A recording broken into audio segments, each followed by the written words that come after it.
मैं दीप्ति मिश्रा और ये मेरे पति अनीस हैं। हम दोनों ने 1 साल पहले ही रजिस्टर्ड मैरिज कर लिया है और अब हम एक दूसरे के साथ ही रहना चाहते हैं।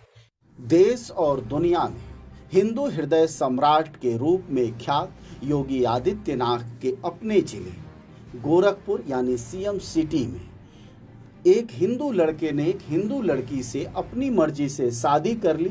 लड़का बालिग था, सरकारी नौकरी भी करता था, उसने अभी 2 बच्चे भी नहीं पैदा किए थे। उससे पहले ही योगी आदित्यनाथ के अपने जिले में हिंदुओं ने हत्या कर दी एक हिंदू लड़की से शादी करने के अपराध में।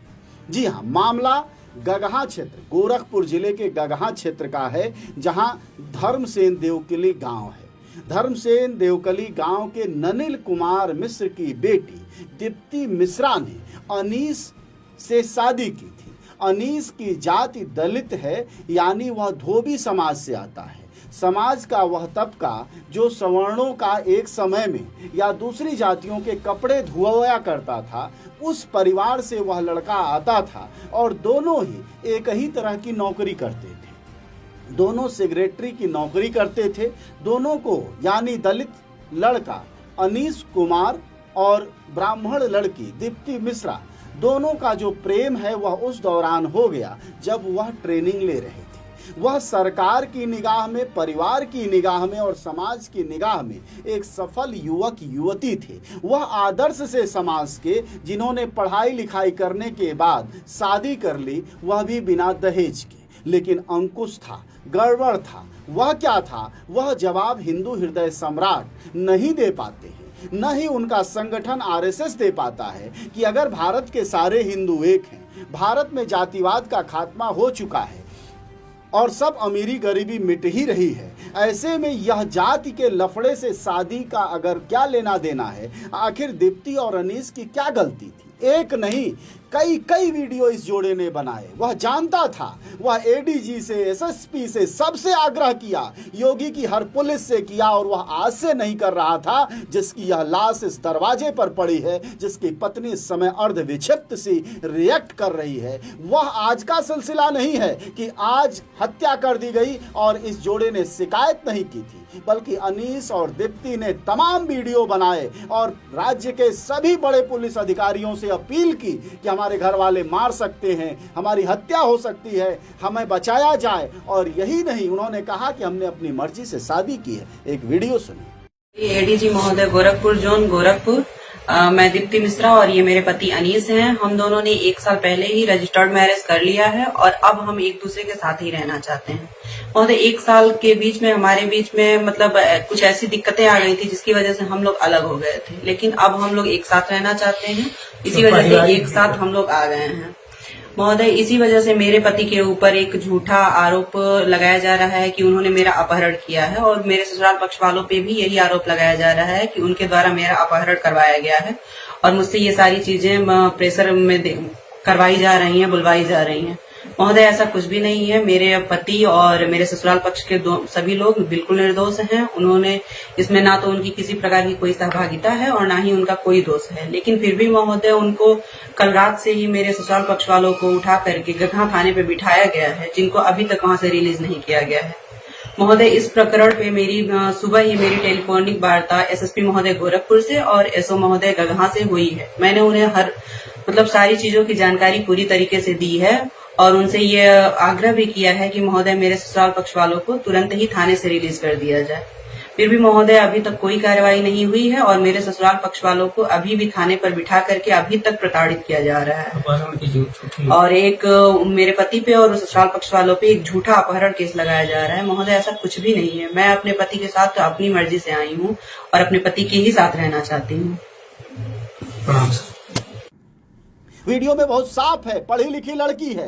जी हाँ, यहाँ लोगों के दहेज की शादियां करने में पैर के चप्पल क्या, सिर का बाल झड़ जाता है। जवानी लुढ़क के बुढ़ापे में तब्दील हो जाती है बापों की। लेकिन इस और लड़का और लड़की ने अपनी मर्जी से शादी की, विवेकपूर्ण शादी थी। लेकिन जातिवादी नरसंहारियों को ब्राह्मण जी ठसक है, उस ठसक से भरे उनके परिवार वालों को यह बात बर्दाश्त नहीं थी कि ब्राह्मण की लड़की धोबी के बच्चे से शादी कैसे कर लेगी। जी हाँ, यह बात जब मैं बोल रहा हूं तो हम 21वीं सदी के भारत की बात कर रहे हैं, जहां की भारत में कहा जाता है तमाम पढ़े लिखे लोग, खाए अघाए लोग मीटिंगों, बैठकों, स्कूलों, कॉलेजों, विश्वविद्यालयों, सेमिनारों और मंचों से बोलते हैं कि भारत में अब जातिवाद की वैसी समस्या न रही। पता नहीं ये कौन सी समस्या नहीं रही जो एक जोड़े को, जो पढ़ा लिखा जोड़ा है, बिल्कुल समझदार है, कल को वह भारत की समृद्धि में योगदान करता। अगर हम देखें तो योगी और मोदी की निगाह में यह आदर्श युवक और युवती थे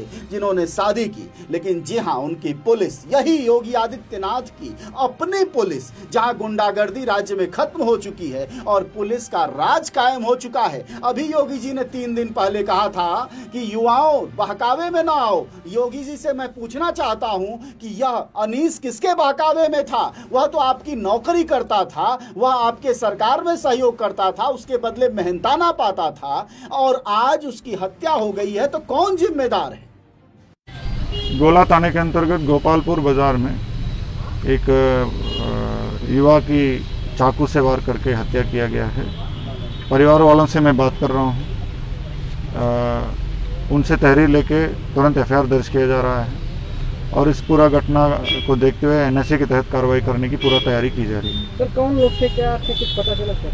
जो मृतक था उन्होंने प्यार विवाह किया है, लड़की के अपने मर्जी से शादी किया है, तो जो लड़की के घर वालों पे आरोप लगा रहे हैं। वह अपील जो दर्जनों बार इस जोड़े ने किया है, उसका पुलिस पर असर क्यों नहीं हुआ? उन जातिवादियों, उन ब्राह्मणों, उन बंदूकधारियों और उन गुंडों के आगे इस अपील का असर क्यों नहीं पड़ता है? वह बाल बराबर भी पुलिस वालों को ये गुंडे क्यों नहीं समझते हैं? जिस आंदोलनकारियों को उठाने के लिए तो योगी आदित्यनाथ की पुलिस के बाजू फड़फड़ाती रहती है। किसान अपने हक को मांगे, मजदूर अपने हक को मांगे, शिक्षक अपने हक को मांगे, उसको उठा के गुंडा एक्ट लगाने से लेकर 50 तरह का वो मुकदमे दर्ज कर देते हैं। लेकिन सवाल यह है कि ये गुंडे, जातिवादी गुंडे योगी आदित्यनाथ की पुलिस से डरते क्यों नहीं हैं?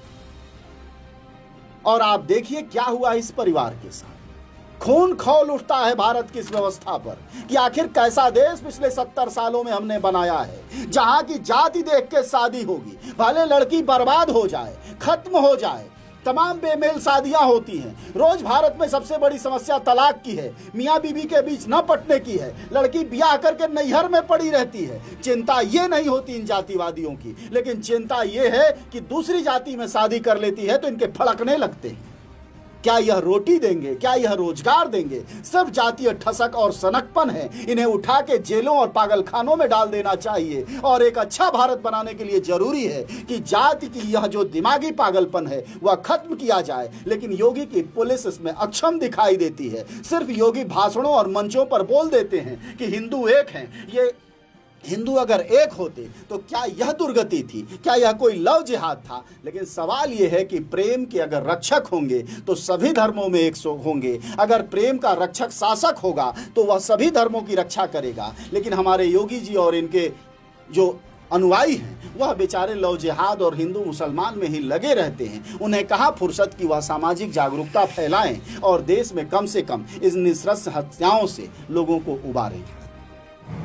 ये सीएम सिटी है और कल मुख्यमंत्री गोरखपुर में मौजूद थे और कल मुख्यमंत्री की मौजूदगी में गोरखपुर का थाना गोला है, गोपालपुर चौराहा है, वहाँ पर एक अनुसूचित जाति के दलित समाज के नौजवान जो ग्राम पंचायत अधिकारी भी थे, अनीस चौधरी उर्फ पिंटू चौधरी, जो अनुसूचित जाति का दलित समाज का नौजवान, जिसकी निर्मम हत्या दिन दहाड़े कर दी गई। सिर्फ इसलिए हत्या कर दिया गया कि अनीस चौधरी ने एक ब्राह्मण समाज की लड़की से प्रेम विवाह कर लिया था, जबकि लड़की और लड़का दोनों बालिग हैं और लड़की बार बार बयान दे रही है कि हमने शादी अपनी मर्जी से अनीस के साथ किया है, इसमें किसी भी तरह से मेरे साथ जबरदस्ती, जोर जबरदस्ती नहीं किया गया है और दोनों शादी करके एकदम प्यार से एक दूसरे के साथ अपने घर पे रह रहे थे और कल दिन दहाड़े हत्या कर दिया गया है। हत्या होने के लगभग 24 घंटे बीतने जा रहे हैं, एक भी अभियुक्त गिरफ्तार नहीं है। अंबेडकर जनमोर्चा इस घटना का घोर निंदा करती है। अगर 2 दिन का टाइम दिया जाता है, अगर 2 दिन के अंदर अगर अभियुक्त गिरफ्तार नहीं होंगे, दोषी लोग गिरफ्तार नहीं होंगे, तो अम्बेडकर जनमोर्चा पूर्वी उत्तर प्रदेश ही नहीं बल्कि पूरे उत्तर प्रदेश में एक बड़ा जन आंदोलन खड़ा कर दिया जाएगा। क्योंकि ये दलित समाज के ऊपर जो बार बार हमला हो रहा है योगी आदित्यनाथ जी की सरकार में, ये दलितों को बहुत बड़ा चुनौती दिया जा रहा है, दलितों को डराया जा रहा है, दलितों में दहशत का माहौल पैदा किया जा रहा है।